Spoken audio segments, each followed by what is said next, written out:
হাসরের ময়দানে যেদিন উলঙ্গ দাঁড়ায় যাব, আল্লাহ যদি ডেকে বলে, রে আবু বকর, আমি আল্লাহ কত নেয়ামত তোমাকে দান করেছিলাম, জান্নাতের টিকিট দিলাম 10 জনার সিরিয়াল 1-এ তোমার নাম রাখলাম।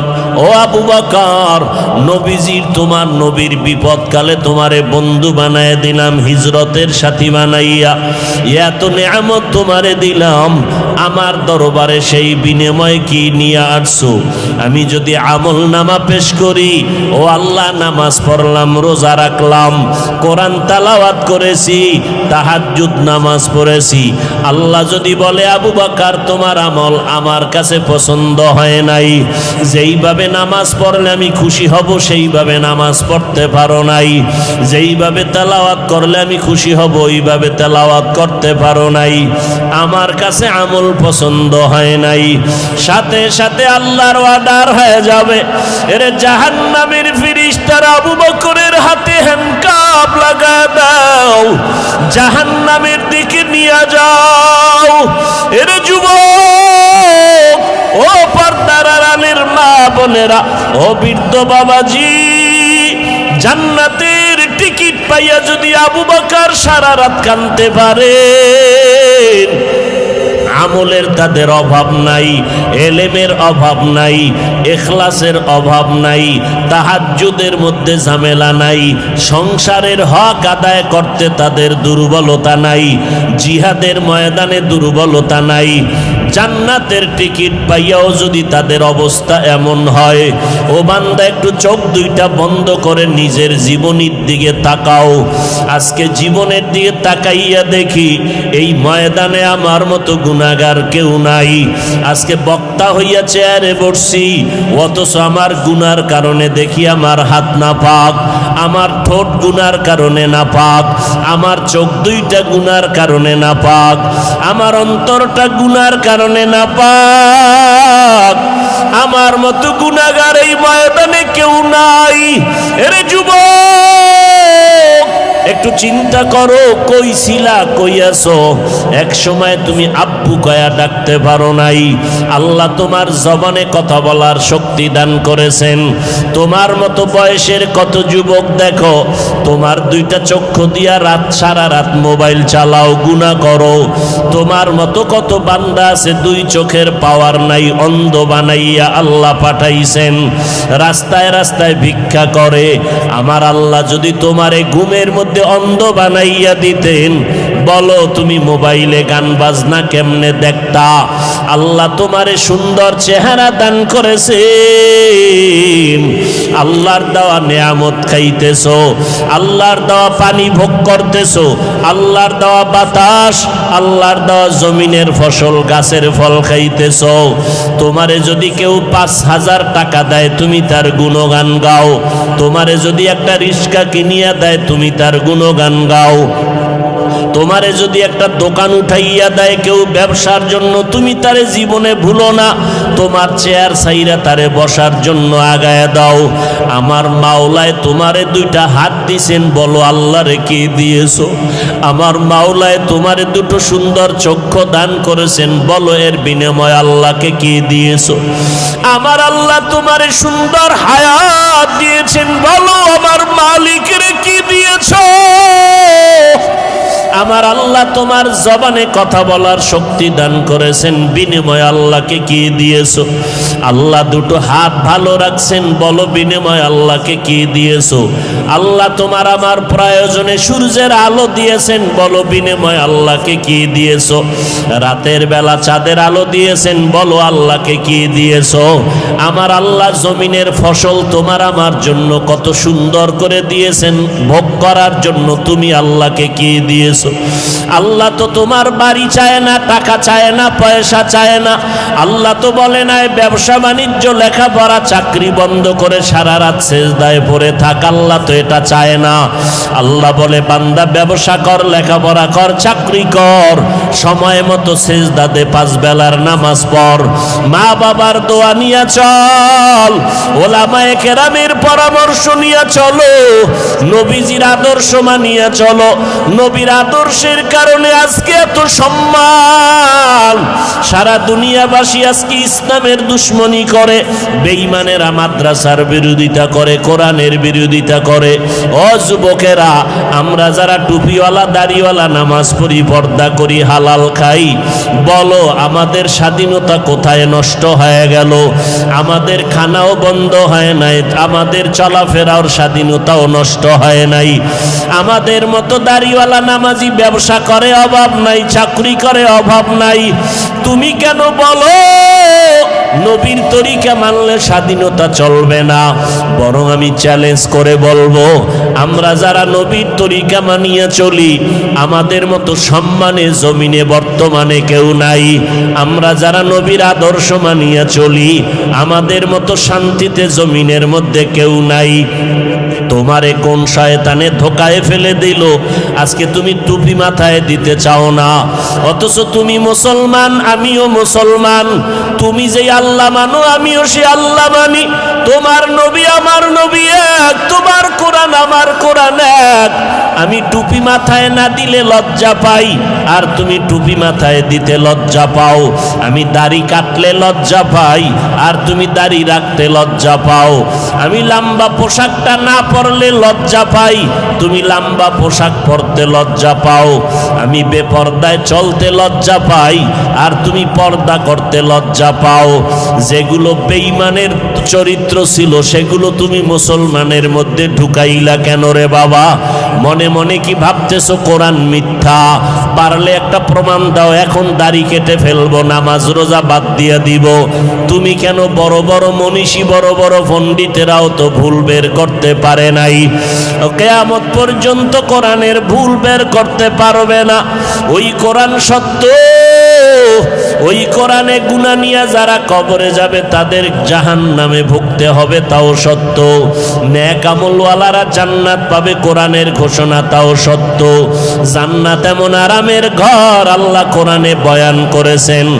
আবার জাহান্নামটা কেমন ভয়ঙ্কর, আমার আল্লাহ তাও বয়ান করেছেন। গুনাহগার হইয়া যদি কবরের বিছানায় যাও, ওই কবরে তখন কে টাকাওয়ালা বাড়িওয়ালা খবর নাই, কে ধনী কে গরিব কোনো প্রশ্ন হবে না। আমাকেও তিনটা প্রশ্ন, তোমাকেও একই তিনটা প্রশ্ন করা হবে। রবের পরিচয় দাও, ধর্মের পরিচয় দাও, রহমাতুল লিল আলামিনের পরিচয় দাও। দুনিয়াতে যদি রবের গোলামি না করিয়া কবরে যাও, যারা রবের গোলামি করবে তারা জবাব দিবে রব্বি আল্লাহ। যারা ধর্ম ইসলাম মানবে তারা জবাব দিবে কবরে দীনি আল ইসলাম। যারা নবীর সুন্নত অনুযায়ী চলবে তারা নবীরে দেখিয়া চিনবে। নবী বলেন, আমার আল্লাহ গাইবি আওয়াজ দিয়া বলবে, ও ফেরেশতা কবরে জান্নাতের বিছানা দিয়া দাও, আমার বান্দা আরামে ঘুমাবে, কেউ ডিস্টার্ব করবে না। আর যারা গুনাহগার হইয়া কবরে যাবে, এদেরকেও যখন প্রশ্ন করা হবে তারা জবাব দিতে পারবে না, শুধু আফসোস করে বলবে, হা হা লা আদরি, আমি কিছুই জানি না, কিছুই জানি না। আল্লাহ রাগান্বিত হয়ে বলবে, ফেরেশতাই নাফরমানকে ধর, এর কবরে জাহান্নামের আগুন জ্বালাইয়া দাও। একটা না, দুইটা না, 70 থেকে 99টা সাপ কবরের মধ্যে জাহান্নামের আগুন। আল্লাহর অর্ডার হবে, ওরে কবরের মাটি, এই গুনাহগারের দুই দিক থেকে জোরে জোরে চাপ দাও। এত জোরে চাপ দিবে পাজরের হাড় চুরমার হয়ে যাবে। ও যুবক, এখনই কি গুনাহ ছাড়বা না? মানুষ তো শখ করিয়া অনেক সময় অনেক অন্যায় করে। তোমার মনের শখ লাগাইয়া দাড়ি রাখলা না কতদিন, এখনো কি তওবা করবা না? দুনিয়াতে যত বড় বড় বুজুর্গদের নাম আপনারা শুনেছেন, খাজা মঈনুদ্দিন চিশতি আজমিরি, বড় পীর আব্দুল কাদের জিলানী, বাইজিদ বুস্তামি, জুনায়েদ বাগদাদি, সিলেটের শাহজালাল রহমাতুল্লাহ আলাই, শাহপরান, শাহ মখদুম, শাহ আলী, খানজাহান আলী, এরপরে ফুরফুরা, জৈনপুরি, সারসিনা, চরমনাই, উজানি, বাহাদুরপুর, এই যত নাম বললাম, এদের যারা বড় বড় পীর সাহেব ছিলেন জৈনপুরের, কারামত আলী জৈনপুরী রহমতুল্লাহ আলাই সহ, ওই খানকাত থেকে যারা আমাদের দেশে আসেন, আমাদের দেশে আসেন না, আসেন, আল্লাহকে সাক্ষী রেখে বলবেন এরা কি কেউ বেনামাজি ছিলেন? আপনারা তাদের মোহাব্বত করেন? করেন? আপনারা নামাজ পড়েন না কেন? আচ্ছা, যাগো নাম বললাম এগো কি দাড়ি ছিল? আপনি দাড়ি রাখেন না কেন? চালাকি কয়দিন করবেন? এই ধোকাবাজি করে কয়দিন চাপাবাজি করে খাবেন?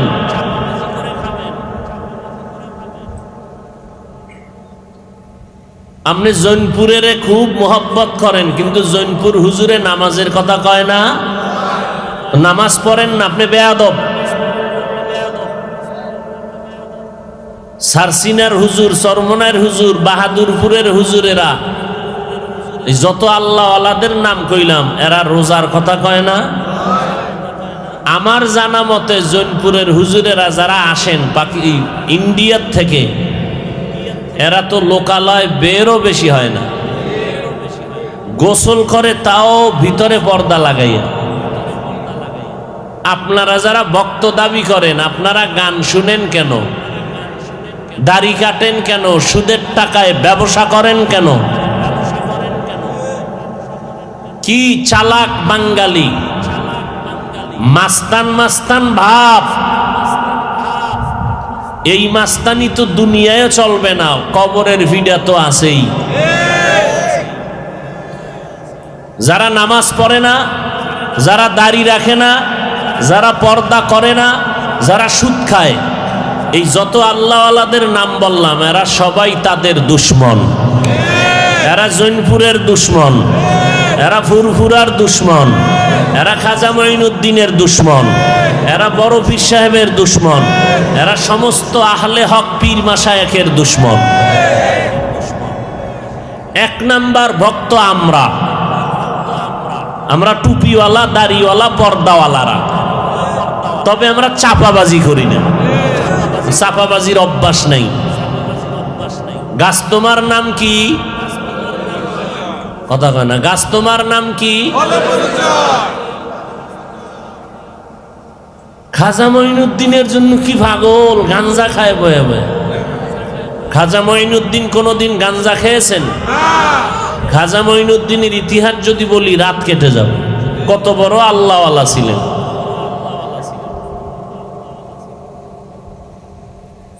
খুব কষ্ট লাগতেছে না যে এই ওয়াজ হুনার জন্য নিয়ে আমরা আইছি? এডি আসল ওয়াজ। এর সাথে যদি আবার ইসলামী আইন কায়েম কইরা জেলখানায় ঢুকায় রাখা যাইতো যে তওবা করবি, নামাজ আর ছাড়বি না, এরপরে মুক্তি দেওয়া হবে, তাহলে এটা ওই তো টোটাল টাটকা ওয়াজ। কোরবানি দিছে বিশাল বড় গরু,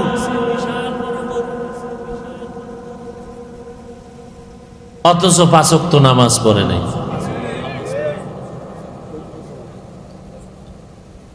পয়গম্বর বলেন বাইনাল আবদি ওয়া বাইনাল কুফরি তারকুস সালাহ। কাফের আর মুমিনের মধ্যে ব্যবধান হলো নামাজ। বেঈমানেরা নামাজ পড়ে না, মুমিনেরা নামাজ ছাড়ে না। একটুখানি নেকের তরে রোজ হাসরের মাঠেতে বাবা ঘুরবে ছেলের পিছে, ছেলে বাবার আগেতে। আহাতে মন কঠিন দিনেতে নামাজ তোমায় ভুলবে না। ঠিক মতো পড়িলে নামাজ জান্নাত তোমার ঠিকানা। ঘুমের চেয়ে নামাজ ভালো আর তুমি ঘুমাইও না। ঠিক মতো পড়িলে নামাজ জান্নাত তোমার ঠিকানা।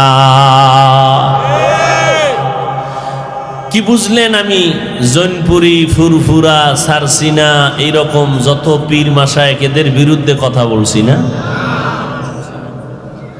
এদের বিরুদ্ধে যারা চলে তাদেরকে সতর্ক করলাম। সিলেটের মাজারে যায় জিয়ারত, চান্দা উঠাইছে এলাকায়, ব্যানার টানায় কোথায় যায়? সিলেট শাহজালালের মাজার জিয়ারতে লেখা আছে ব্যানারে। 3-4 দিন ঘুরলো, শাহজালালের মাজারে গেল, কিন্তু 5 বেলার নামাজ পড়লো না। আচ্ছা বলেন তো, শাহজালাল রহমতুল্লাহ আলাইহি নামাজ পড়েন নাই? ওরে মাওলার কেমন পাগল ছিলেন শাহজালাল, জীবনে বিবাহ করেন নাই।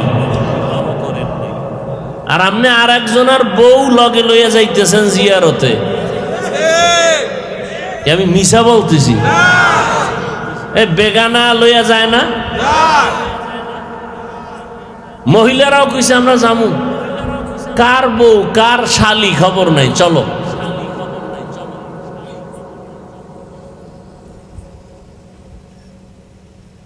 খাটিয়া পীর মাশায়েখের দরবারে যদি এই সমস্ত উল্টা পাল্টা চলে, তো খাঁটি দরবার পাবো কই? সিনেমা হলে ঢুকলে ওয়াজ মাহফিল শোনা যায় না?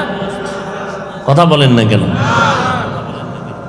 সেখানে গান, বেপর্দা, কথা ঠিক? তো পিসাবগ দরবারে যদি এগুলি চলে, তো সিনেমা হলে আর পিসাবের দরবারে ব্যবধান কি? অতএব আপনাদের এই যে আশরাফ আলী মৌলভী রহমতুল্লাহ আলাইহি বড় বুজুর্গ মানুষ ছিলেন, এর রেখে যাওয়া মোহাব্বত যদি ধরে রাখতে চান, তাহলে সহি তরিকে একটা মাদ্রাসা করেন। ইনশাল্লাহ আমি ওয়াদা দিয়ে গেলাম, আল্লাহ সুস্থ রাখলে প্রত্যেক বছর আসব। আমি বলছি সাব্বিরকে আগামীতে 2 দিন দিবি, 2 দিন দিবি, একদিন আমি, আর একদিন অন্য অনেক বক্তা ভালো ভালো আলেম ওলামা রাখবো। এখন সাব্বির একা পারবে না, আপনাদের সহযোগিতা লাগবে না? সহযোগিতা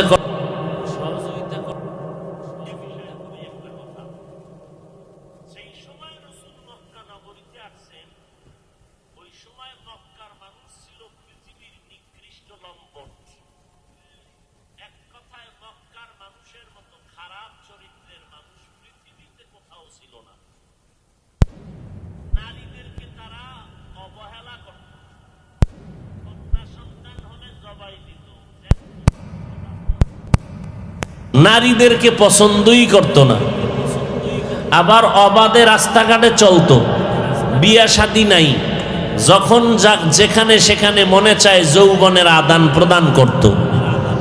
বর্তমান আল্লাহর ঘর বাইতুল্লাহর চারদিকে এরা তওয়াফ করত নারী আর পুরুষ উলঙ্গ হইয়া। ওরা কোরবানি দিত, পশুর রক্ত এগুলো বাইতুল্লাহর দেওয়ালে এভাবে মুছত, মনে করত কামিয়াব হয়ে গেছে। ঠিক সেই সময় আমার রসুল পৃথিবীতে আসলেন আব্দুল্লাহর ঔরসে মা আমেনার গর্ভ থেকে মক্কা নগরীতে। নবী আসা মাত্রই পরিবর্তন শুরু, 1000 বছরের প্রজ্বলিত আগুন নিভে গেল। আম্মাজান আমেনা বলতেছেন, মুহাম্মদ যখন দুনিয়াতে আসছে নার কাটা অবস্থায়, খতনাকৃত অবস্থায়, আমি আমেনা টের পাই নাই, কোনো রক্ত যায় নাই, কোনো ব্যথা অনুভব করি নাই। নবী আসছেন সেজদার হালাতে, এসে আল্লাহর শুকর আদায় করছেন। নবী জীবনে উলঙ্গ হন নাই। আমার নবীকে দিয়া আল্লাহ কিয়ামত পর্যন্ত পুরা দুনিয়াটাকে সাজাবেন ইসলামের লাইনে। এজন্য নবীকে ছোট থেকেই তৈরি করে নিছেন। আসার আগে বাবারে নিয়ে গেলেন, অল্প বয়সে মা হারাইলেন, 8 বছরে দাদা নাই। এর কিছুদিন পরে আবার চাচা আবু তালিব, সেও নাই। নবী নিঃস্ব, আপন যারা এখন আছে সব জানের দুশ্মন, পেলেই হত্যা করবে। কিন্তু রসুলের উত্তম আদর্শ দিয়ে খুবই অল্প টাইমে টোটাল পৃথিবীটাকে নাড়া দিয়ে ফেললেন। মক্কা নগরী এখন উজ্জ্বল নগরীতে পরিণত হলো। রসুলের আদর্শ এত উত্তম, নবী কাউকে গালি দেন না, নবী কারো বিরোধিতা করেন না, নবী কারো গালির জবাবও দেন না। একজনে গালি দিতেছে, নবী হাসতেছেন, পাশে ওমর বসা, মেজাজ গরম, নবী একটু ইশারা দিলে ওরে ভর্তা করে ফেলুন। নবী ইশারা দেন না, নবী বলেন গালি দেওয়ার তার অধিকার আছে, দিয়া যাক। পার্শ্বে আবু বকর আর কত ধৈর্য ধারণ করবেন, দাঁড়ায় গেলেন, জবাব দিতেছেন। নবীর চেহারাটা আগে ছিল উজ্জ্বল, এখন মলিন হয়ে গেল। ইহুদি গালি দিয়া ইচ্ছা রকম চলে গেছে। আবু বকর বলে, নবী আমি দাঁড়ানোর পর আপনার চেহারা মলিন করলেন কেন? নবী বলেন, যতক্ষণ চুপ ছিলাম তুমিও চুপ ছিলা, রহমতের ফেরেশতা আমাদের পক্ষ হয়ে জবাব দিতেছিল। যখনই বিচারটা হাতে নিছো ফেরেশতা চলে গেছে, আমি মুহাম্মদ বড় কষ্ট পেয়েছি। নবী জীবনে গালি দেন নাই, গালির জবাবও দেন নাই। 63 বছর হায়াতে রসুল একটা মিথ্যা কথা বলেন নাই। আল্লাহ নবীকে এমন আদর্শের করে বানাইলেন, নবীর আদর্শ পাইয়েই 10 বছরের বালক হযরত আলী, নবীর এক পর্যায়ে জামাতা, 10 বছর বয়সে রসুলের হাতে কালেমা পড়ছেন। কে? হযরত আলী। সে আলী রসুলের কলিজার টুকরাকে বিবাহ করলেন। কাকে? ফাতেমা রাদিয়াল্লাহু আনহাকে। এবং দোয়া করে দিলেন, আনা দারুল হিকমা ওয়া আলিয়ুন বাবুহা। আমি মুহাম্মদ দোয়া করে দিলাম, আমি হলাম হিকমতের ঘর, আর এই হিকমতের ঘরের দরওয়াজা বানায় দিলাম হযরত আলীকে।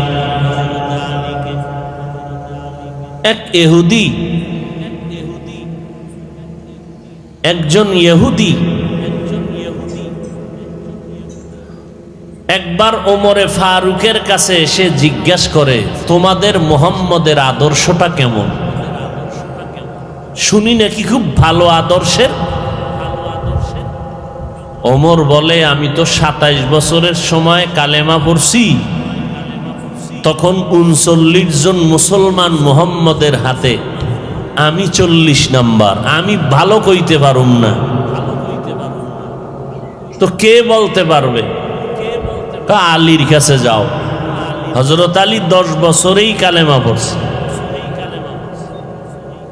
হযরত আলীর সামনে রওনা হয়ে গেলেন। না, ওমর বললেন ওসমানের কাছে যাও। ইহুদি বলেন, ওসমানের সামনে দাঁড়াইলাম। সেখান থেকে বলা হলো, সব থেকে বেশি নবীর আদর্শের গুণগান বলতে পারবে হযরত বেলাল। বেলালের কাছে যাও। নবীজির সাথে উঠা বসা বেলালের মোহাব্বত বেশি, বেলাল বলতে পারবে। বেলালের কাছে যখন চলে যায়, বেলাল বলে, হযরত আলীর কাছে যাও। আলীর কাছে যাওয়ার পর নবীর আদর্শের বয়ান শুনতেছে। ও ইহুদি ভাই বলো, দুনিয়াতে যাহা কিছু আছে এগুলো তোমার কাছে কেমন মনে হয়? বলে, অনেক সুন্দর। বলে, আমার নবীর গুণগান আমি কি করব? সারা আসমান জমিন গ্রহ নক্ষত্র সব যদি এক পালায় দেওয়া হয়, আমার রসুলের আদর্শের সমতুল্য হবে না। ইমামুল আউয়ালিনাল আখিরিন বাহরে সাদকা রাহমাতাল লিল আলামিন সাইয়্যিদুল কাউনাইন খাতমুল মুরসালিন আখিরা মুদবুদ ফখরুল আউয়ালিন। পয়গম্বরের আদর্শ গ্রহণ করলেন আবু বকর। নবীর আদর্শ গ্রহণ করার কারণে মক্কার মানুষ এখন ভালো মানুষে পরিণত হয়ে গেল। যেই মক্কার মানুষ ছিল জমিনের মধ্যে নিকৃষ্ট, এখন তারা হয়ে গেল ইতিহাসের পৃষ্ঠায় শ্রেষ্ঠ। কেমন উৎকৃষ্ট আর শ্রেষ্ঠ হলো? আল্লাহ তাআলা 10 জনের নামে নবীর হাতে চিঠি দিয়ে দিলেন, ও জিবরাইল যাও, আমি নবীর 10 জন সাহাবার নামে জান্নাতের টিকিট ওকে করে ফেললাম। কয়জনের নামে? 10 জন সাহাবার নামে জান্নাতের টিকিট এসে গেল দুনিয়াতে জিন্দা হালাতে। আপনাদের ঘটনা জানা থাকলে বলবেন, প্রথম সিরিয়ালে কার নাম বলেন? দ্বিতীয় সিরিয়ালে কার নাম? তৃতীয় সিরিয়ালে কার নাম? চতুর্থ সিরিয়ালে কার নাম? রাদিয়াল্লাহু আনহুম আজমাইন। এই এক একজনের ইতিহাস আজ দুনিয়াতে বিরল হয়ে আছে। আবু বকরের ইতিহাস, ওমরের ইতিহাস, জান্নাতের টিকিট পেয়েছেন আবু বকর, জান্নাতের টিকিট পেয়েছেন ওমর। আপনারাও পেয়েছেন নাকি? পান নাই? ঘুমের ভিতরেও না, কোনো হিসাবেও দেয় নাই। জান্নাতের টিকিট না পাইয়া এত বাহাদুরি, পাইলে কি করতেন? নামাজ নাই, রোজা নাই, সুদের টাকায় ব্যবসা করে। সুদের টাকায় যারা ব্যবসা বাণিজ্য করবে তাদের নামাজ কবুল হবে না, রোজা কবুল হবে না, তেলাওয়াত কবুল হবে না, দান সদকা কবুল হবে না। আল্লাহ বলেন, আমি 2 দল মানুষের সাথে যুদ্ধ করার জন্য রেডি। কয় দল? এক দল যারা সুদের সাথে জড়িত, আল্লাহ তাদের সাথে যুদ্ধ করতে চান। কোরআনের আয়াত, ইয়া আইয়ুহাল্লাযীনা আমানুত্তাকুল্লাহ ওয়া যারু মা বাকিয়া মিনার রিবা ইন কুনতুম মুমিনিন ফাইন লাম তাফআলু ফাযানু বিহারবিন মিনাল্লাহি ওয়া রাসূলিহি। আল্লাহকে ভয় করো হে মুমিন, সুদের থেকে নিজেকে বাঁচাও। যদি খাঁটি মুমিন হতে চাও, গাদ্দারি করে যদি এরপরও এই গুনাহে লিপ্ত হও, রেডি হও, আমি আল্লাহ আমার রসুল রেডি তোমার সাথে যুদ্ধ করার জন্য। কারণ যেই পুরুষেরা সুদের সাথে জড়িত, 24টা ঘন্টার সেকেন্ডে সেকেন্ডে তারা মায়ের সাথে জিনা করার গুনাহে লিপ্ত। যেই মা বোনেরা সুদের সাথে জড়িত, ওই মায়েরা জন্মদাতা বাবার সাথে জিনার গুনাহে লিপ্ত হবে। এদের জীবনভর তওবা না করলে কোনো মোনাজাত কবুল হবে না, বাইতুল্লাহ হজ করলেও আল্লাহর আদালতে কবুল হবে না। বাবার সাথে মায়ের সাথে জিনা করবা, তোমার আমল কবুল করবেন আল্লাহ? এত ঠেকা। আবার পাশাপাশি দেখা যায় জীবনে মাদ্রাসায় পড়ে নাই, জীবনে পড়ে নাই, কিন্তু আল্লাহওয়ালাদের সোহবত পাওয়ার কারণে 5 বেলার নামাজ পড়ে, ব্যবসা করে, হারাম খায় না, কোনো দিন হারাম খায় না, কোনো দিন মানুষের হক নষ্ট করে না। এরকম কোটিপতি এই জমিনে আছে না নাই? 1 টাকাও হারাম খায় না, কোটি টাকার মালিক, ব্যবসা করে, চাকরি করে, অভাব নেই, অথচ জীবনে মাদ্রাসায় পড়ে নাই। हर के दारत खौफे हक दर दिल मदगम जन्नतुल मअवा देहद उरा मकाम जुज़बा हक ची जे मखाअज इंसो जा फजले उ आमस्ते दर जुमला जहा। দুই দলের সাথে আল্লাহ যুদ্ধ করার ঘোষণা করেছেন। আর এক দলের কথা আল্লাহ বলেছেন বুখারী শরীফের হাদিসের মধ্যে নবীর মাধ্যমে, মান আদালি ওয়ালিয়ান ফাকাদ আযানতুহু বিল হারব। যারা আল্লাহওয়ালাদের সাথে দুশমনি করবে, আল্লাহ বলেন রেডি থাক, আমার আল্লাহ যুদ্ধ করার জন্য তোমার সাথে রেডি। ওলিয়া উলিয়ার সাথে যারা বেয়াদবি দুশমনি করবে, আল্লাহ তাদের সাথে যুদ্ধ করার জন্য রেডি। কারণ আমরা ওলিয়া উলিয়ার মাধ্যমে ইসলাম পেয়েছি, কথা ঠিক না?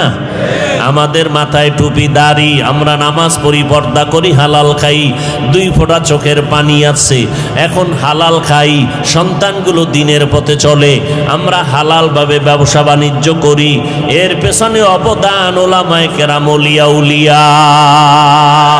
সোহবতে সালেহ তোরা সালেহ কুনাত, সোহবতে তালে তোরা তালে কুনাত জামানা, সোহবতে বা আউলিয়া পে তেরা সদ সালা তাআত বেরিয়া। এরে নবীর উম্মতের দল, জান্নাতের টিকিট পাইয়া আবু বকর জীবন ভর কান্না কান্না কান্না। ওমরের মতো বান্দা জান্নাতের টিকিট পাওয়ার পরও জীবন ভর কান্না করে কাটাইলেন। কবরে আমার কি উপায় হবে, হাসরের ময়দানে আমি আল্লাহর আদালতে কেমনে দাঁড়াবো?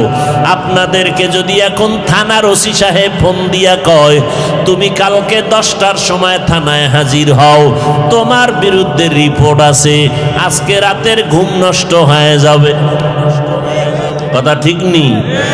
আর আমার মাওলার দরবারে হাজিরা দেওয়ার জন্য যদি কেউ চিন্তায় পড়ে যায়, আমার মাওলার আদালত বড় কঠিন। আবু বকর নামাজে দাঁড়াইয়া কান্না করতেছেন। আল্লাহর নবী বলেন, আবু বকর নামাজে দাঁড়ায় কানলেন কেন? বলে আল্লাহর আদালতে দাঁড়াবার ভয় আমি কান্না করেছি। কিয়ামতের ময়দানে মানুষগুলো দাঁড়াবে উলঙ্গ, সূর্যের গরমে মাথার মগজগুলো ভাতের মারের মতো ফুটতে থাকবে, জমিনটা হয়ে যাবে তামা। ওই কঠিন সময় কোনো আফসোস করার মতো বান্দা তোমার পাশে সান্ত্বনা দেওয়ার থাকবে না। মায়ার নবী বলতেছেন, সব নবীরা পর্যন্ত যাদের আমল নামায় কোনো গুনাহ নাই, তারাও হাসরের ময়দানে নাফসি নাফসি বলে কান্না করবেন। মূসা নবী কাঁদবেন আর বলবেন আল্লাহ আমাকে বাঁচাও, উম্মতের খবর নাই। ঈসা নবী কাঁদবেন আর বলবেন আল্লাহর আমারে বাঁচাও, উম্মতের খবর নাই।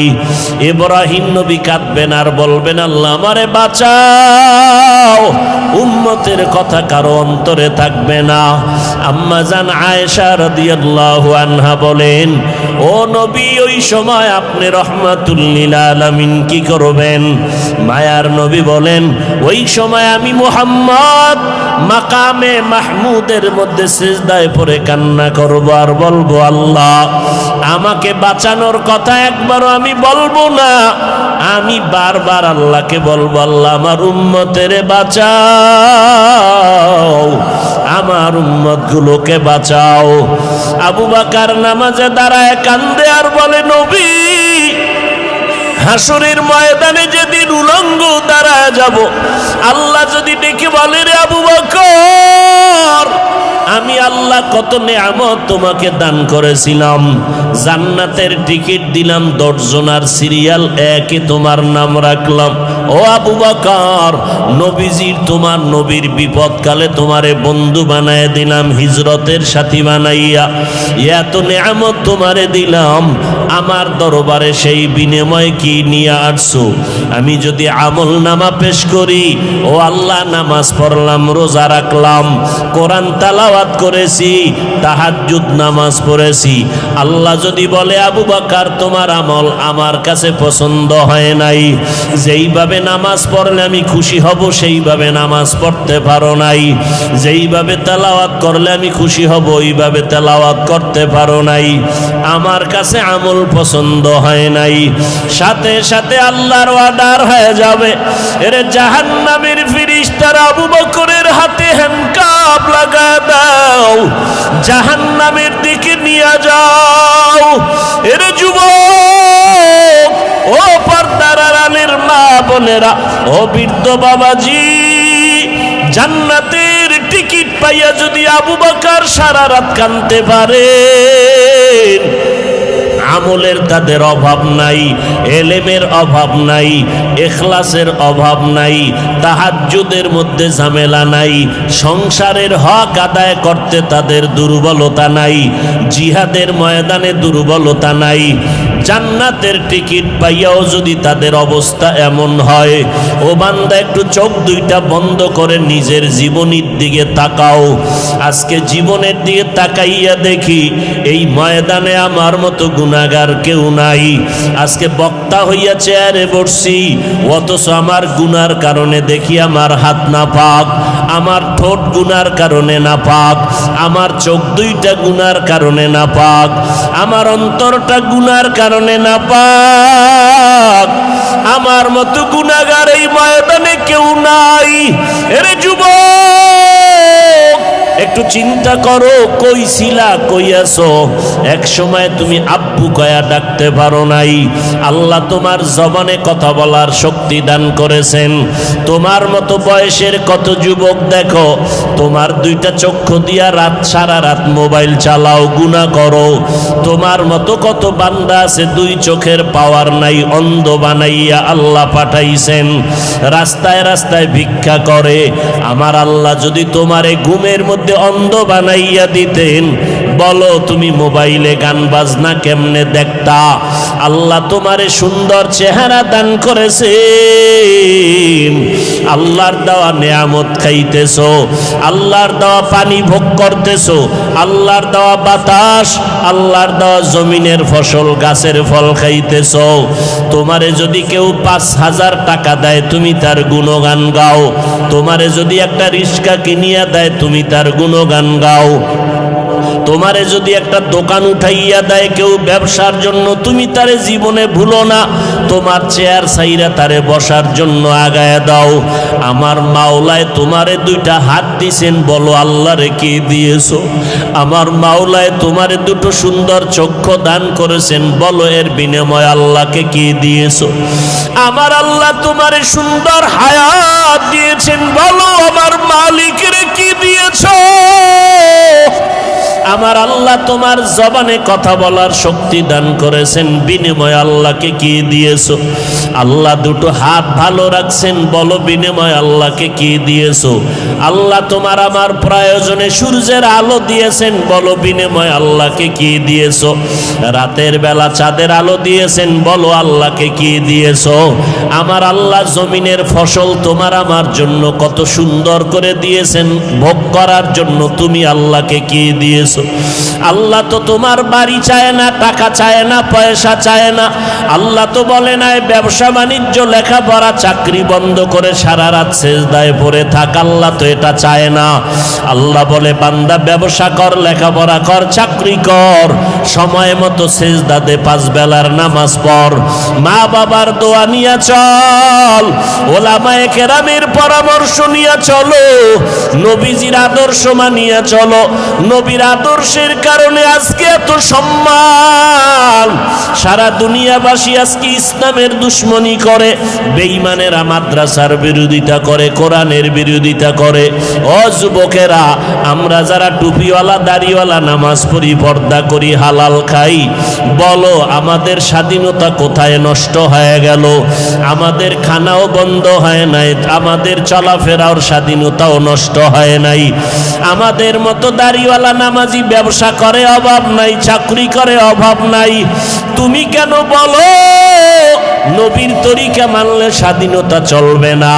বরং আমি চ্যালেঞ্জ করে বলবো, আমরা যারা নবীর তরিকা মানিয়ে চলি, আমাদের মতো সম্মানে জমিনে বর্তমানে কেউ নাই। আমরা যারা নবীর আদর্শ মানিয়ে চলি, আমাদের মতো শান্তিতে জমিনের মধ্যে কেউ নাই। তোমারে কোন শয়তানে ধোকায় ফেলে দিল, আজকে তুমি টুপি মাথায় দিতে চাও না, অথচ তুমি মুসলমান, আমিও মুসলমান। তুমি যে আল্লাহ আল্লাহ মানো, আমিও সে আল্লাহ মানি। তোমার নবী আমার নবী এক, তোমার কোরআন আমার কোরআন এক। আমি টুপি মাথায় না দিলে লজ্জা পাই, আর তুমি টুপি মাথায় দিতে লজ্জা পাও। আমি দাড়ি কাটলে লজ্জা পাই, আর তুমি দাড়ি রাখতে লজ্জা পাও। আমি লম্বা পোশাকটা না পরলে লজ্জা পাই, তুমি লম্বা পোশাক পরতে লজ্জা পাও। আমি বেপর্দায় চলতে লজ্জা পাই, আর তুমি পর্দা করতে লজ্জা পাও। যেগুলো বেঈমানের চরিত্র ছিল সেগুলো তুমি মুসলমানের মধ্যে ঢুকাইলা কেন রে বাবা? মনে মনে কি ভাবতেছো কোরআন মিথ্যা? পারলে একটা প্রমাণ দাও, এখন দাড়ি কেটে ফেলবো, নামাজ রোজা বাদ দিয়ে দিব। তুমি কেন? বড় বড় মনীষী, বড় বড় পণ্ডিতেরাও তো ভুল বের করতে পারে নাই। কিয়ামত পর্যন্ত কোরআনের ভুল বের করতে পারবে না। ওই কোরআন সত্য, ওই কোরআনে গুনাহ নিয়ে যারা কবরে যাবে তাদের জাহান্নামে ভুগতে হবে, তাও সত্য। নেক আমলওয়ালারা জান্নাত পাবে, কোরআনের ঘোষণা, তাও সত্য। জান্নাত এমন আরামের ঘর আল্লাহ কোরআনে বয়ান করেছেন। আবার জাহান্নামটা কেমন ভয়ঙ্কর আমার আল্লাহ তাও বয়ান করেছেন। গুনাহগার হইয়া যদি কবরের বিছানায় যাও, ওই কবরে তখন কে টাকাওয়ালা বাড়িওয়ালা খবর নাই, কে ধনী কে গরিব কোনো প্রশ্ন হবে না। আমাকেও তিনটা প্রশ্ন, তোমাকেও একই তিনটা প্রশ্ন করা হবে। রবের পরিচয় দাও, ধর্মের পরিচয় দাও, রহমাতুল লিল আলামিনের পরিচয় দাও। দুনিয়াতে যদি রবের গোলামি না করিয়া কবরে যাও, যারা রবের গোলামি করবে তারা জবাব দিবে রব্বি আল্লাহ। যারা ধর্ম ইসলাম মানবে তারা জবাব দিবে কবরে দীনিয়াল ইসলাম। যারা নবীর সুন্নত অনুযায়ী চলবে তারা নবীরে দেখিয়া চিনবে। নবী বলেন আমার আল্লাহ গাইবী আওয়াজ দিয়া বলবে, ও ফেরেশতা কবরে জান্নাতের বিছানা দিয়া দাও, আমার বান্দা আরামে ঘুমাবে, কেউ ডিস্টার্ব করবে না। আর যারা গুনাহগার হইয়া কবরে যাবে এদেরকেও যখন প্রশ্ন করা হবে তারা জবাব দিতে পারবে না, শুধু আফসোস করে বলবে হা হা লা আদরি, আমি কিছুই জানি না, কিছুই জানি না। আল্লাহ রাগান্বিত হয়ে বলবে ফেরেশতাই নাফরমানকে ধর, এর কবরে জাহান্নামের আগুন জ্বালাইয়া দাও।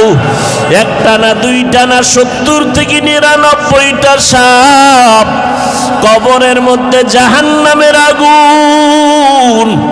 আল্লাহর অর্ডার হবে, ওরে কবরের মাটি এই গুনাহগারের দুই দিক থেকে জোরে জোরে চাপ দাও। এত জোরে চাপ দিবে পাজরের হাড় চুরমার হয়ে যাবে। ও যুবক, এখনই কি গুনাহ ছাড়বা না? মানুষ তো শখ করিয়া অনেক সময় অনেক অন্যায় করে। তোমার মনের শখ লাগাইয়া দাড়ি রাখলা না কতদিন, এখনো কি তওবা করবা না? তোমার মনের শখে পার্কে পার্কে ঘুরলা কতদিন, এখনো কি তওবা করবা না? তোমার মনের শখে মোবাইলে কত গুনার কাজ করেছো, এখনো কি তওবা করবা না? যদি তওবার নিয়ত থাকে 2 ফোঁটা চোখের পানি ছেড়ে কাঁদো, আর মনে মনে আল্লাহকে ডাকো, আর বলো দয়ার মালিক জীবনে আর গুনাহ করব না, নামাজ ছাড়ব না, বেপরদায় চলব না, মা বাবারে কষ্ট দিব না, নবীর তরিকা মানিয়া জীবন চালাবো, মা বাবার দোয়া নিয়ে চলবো, ওলিয়া উলিয়া ওলামায়ে কেরামের পরামর্শ নিয়ে চলবো, দেশ ও জাতির বিরুদ্ধে ষড়যন্ত্র করব না, নিজে কোনো মানুষের ক্ষতি কখনো করব না। তওবা করার যদি নিয়ত হয়, খাঁটি তওবার নিয়তে 2 হাত আল্লাহকে দেখাইয়া দাও। আয় আল্লাহ আমাদের তওবা কবুল করে নেন। আয় আল্লাহ নবীর তরিকা মেনে চলার তৌফিক দান করেন, তওবার উপরে মজবুত হয়ে চলার তৌফিক দান করেন, আমিন।